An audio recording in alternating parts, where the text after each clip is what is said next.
Kain tayo guys. Tinapay na may biko, na may avocado.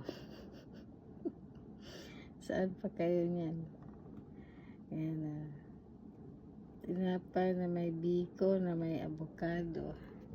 Ayan, limon na may ginger. Ayan. Ano yung tea na yan guys, luya yan. Ang luya, nilagyan ko ng, yung tea ko nilagyan ko ng lemon. O, saan pa kayo yan? Maganda yan sa katawan. Saka nilagyan ko ng organic turmeric. Yan.